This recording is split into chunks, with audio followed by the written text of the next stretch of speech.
Hello, hello, YouTubers, diecast collectors. It is me, the J-Man 63. Today's review is of a Greenlight 1932 Ford coupe, but not just any 32 Ford. This is the Gas Monkey 32. Now, some people say what you will about Richard Rawlings from Gas Monkey. Yes, he is a bit arrogant, in my opinion. There are times that the guy can be very, oh, yeah, I'm not going to say the word what Sue calls him, but there are times that guy really gripes my nerves. I'm not going to lie. But say what you will about him and his shop, but they do turn out some pretty amazing builds, even though I'm not the hugest fan of the way he treats his crew. But a lot of people didn't like Boyd Coddington either because he was a slave driver, but Richard Rawlings just kind of acts arrogant, in my opinion. But anyway, that's not about him. It's about the 32 that I have for review. And this car was built quite some time ago to kind of mimic the show cars of the 30s, the 40s, and 50s, kind of the old show rod scene. But this is Greenlight's attempt at this model. Of course, I'm going to hold this with both hands. I don't want to drop it. This paint's very, very slick. Up here, you have a 3 Stromberg motor. Looks like 3 Stromies together. That's roughly what I'm going to say this carb setup is. And most of this is pretty polished up.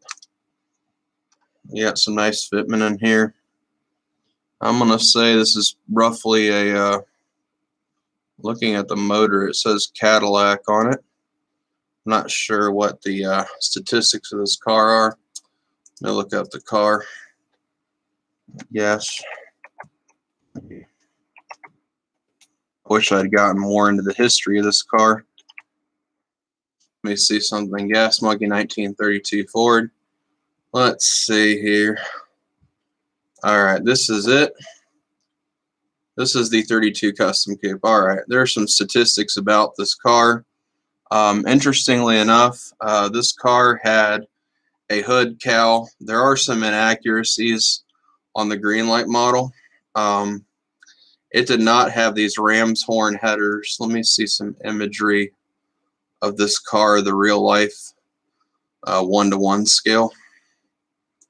Let me see the okay, I'm just looking. This did have ram's horn headers, it looks like. So they got the actual model pretty accurate, it looks like to me. Let me see something. Either that or they later fitted some fender headers on it. I want to see something. I'm sorry to keep y'all guys. So the 32 Ford was to cross the block. Let me see something. But it looks like they got it pretty accurate. There's one image here of a red one. Okay, that's not the same car then. And it looks like they have the same Stromberg setup. So yeah, Greenlight did a pretty accurate job on this car. It looks like they've got the 3 Stromberg set up. Back in here, you have some pinstriping on the main radiator. You also have pinstriping up here. So they added some pretty nice touches with this model. And when I show you the undercarriage, you'll notice some more detailing. Up front, you got a plate, the headlights, which they do have a peg in them, which I excuse that fully because I look at my 32s over here that are by GMP. I think those might have a peg possibly in the headlight, but then again, I can't really say too much because I don't think my arrow rod, I'm not really sure. I haven't taken the arrow rod out in a while to look at it, but the front end is certainly pretty nice. Now the strut bar is the only thing that really detracts.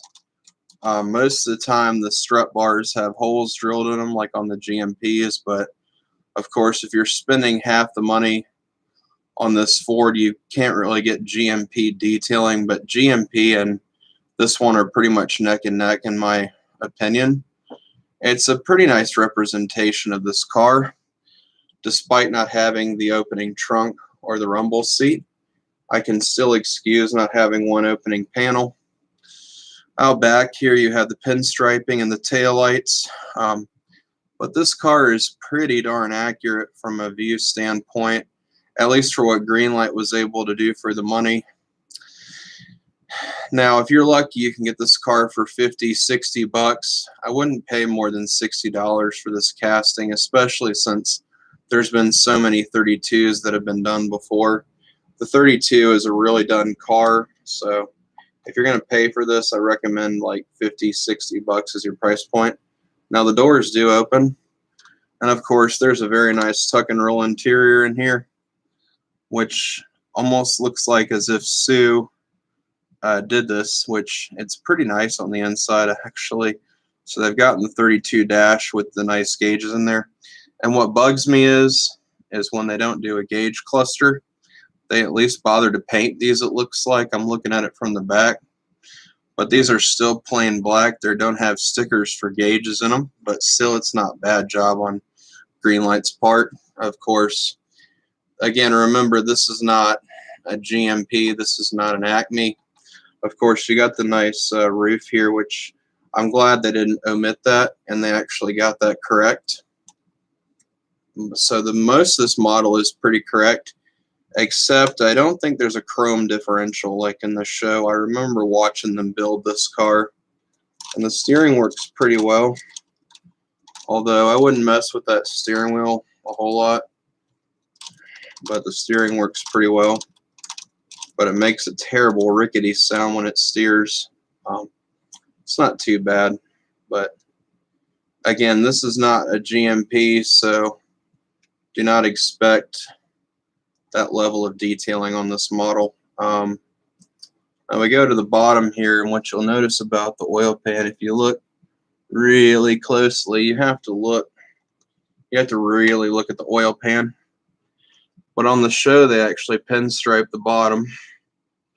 So if you're the kind of guy that likes to display your cars with mirrors and stuff, it's actually a pretty cool detail they got down there. This irks me a little bit. That way the exhaust separates. Maybe there's a reason for that, but they could have at least gotten this exhaust a little bit better. But maybe this is a cutout or something. Maybe this was meant to represent something. I'm not really sure. But if you're the kind of guy that likes to show off the undercarriage is not too bad compared to a lot of Greenlights.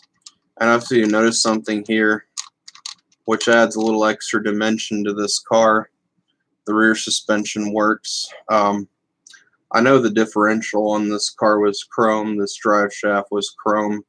So if these had been painted chrome, and I think the swing arms were chrome, roughly I think everything in the back end was chrome. So, but if you like to customize, it wouldn't be a bad base to do so. You could probably take a chrome pen and do all this yourself. Take like an all-clad pen and do this if you wanted. The exhaust does kind of separate here, it roughly looks like. No, it doesn't. I was wrong. So it's not bad. But of course, I think this is pretty much, I'm looking for any Ertl markings here to see if this is roughly by Ertl. My guess is this is probably a polished up Ertl casting, but knowing that they did their own motor and stuff is still nice. If Greenlight used some new parts for toolings, that's good.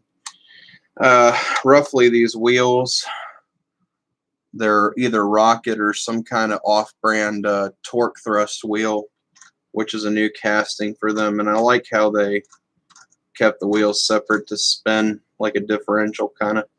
But this is not a bad model. If you pick this up 50, 60 bucks and you really want a 32 in your collection and you want something that's different, that's green to match a rat fink kind of type vibe. I like rat fink and I like green, so this 32 was kind of my decision to get. It's not a bad model, certainly. There are worse ones you could get. The fan belts actually are pretty nice. You can see the drive accessories in there. But so far, this is my longest 32 video I've made. So you can roughly see the dry belts. The motor is actually where it's at with this model, I think. They did a real good job on this engine, I'll be honest.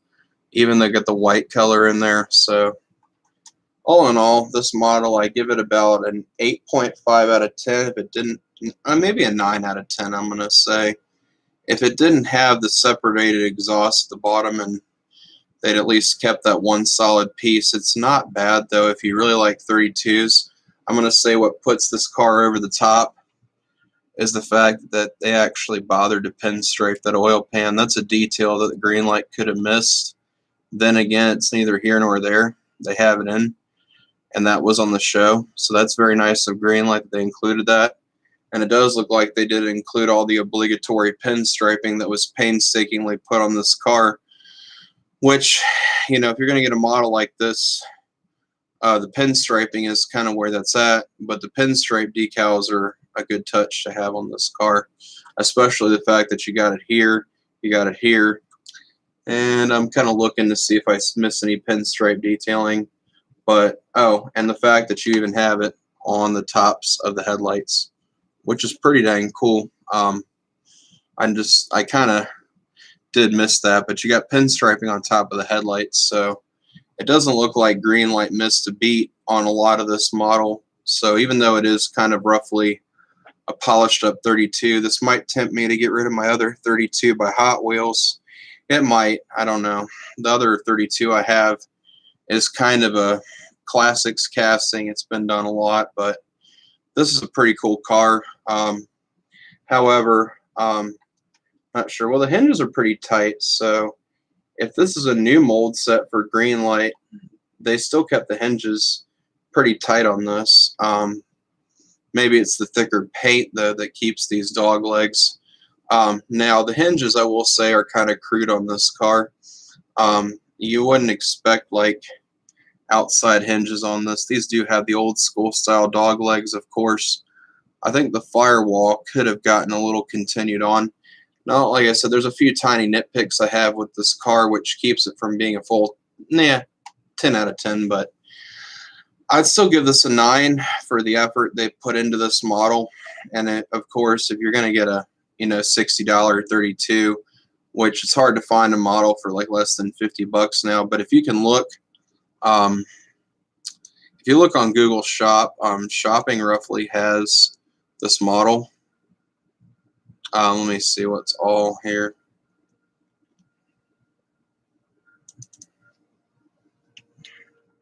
So if you look, you can probably get this Ford. I'm going to look it up here. I want to see the price points. If you look real closely on some of the sites, you can probably get it for $50, $60. I think on Amazon, what I picked this up for, looks like this listing ended, so I don't know what exactly the price points are, but I'm going to look real quick on Toy Wonders and see what they're selling these for. Well, Toy Wonders has it, so out of stock. Let's see.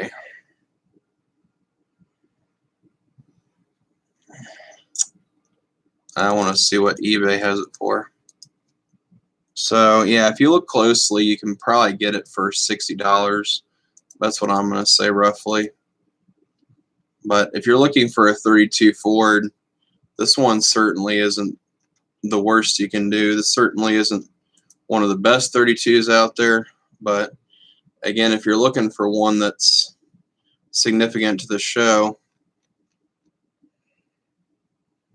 but I'm looking, but I don't see what the price point is, but I'm going to say roughly $60.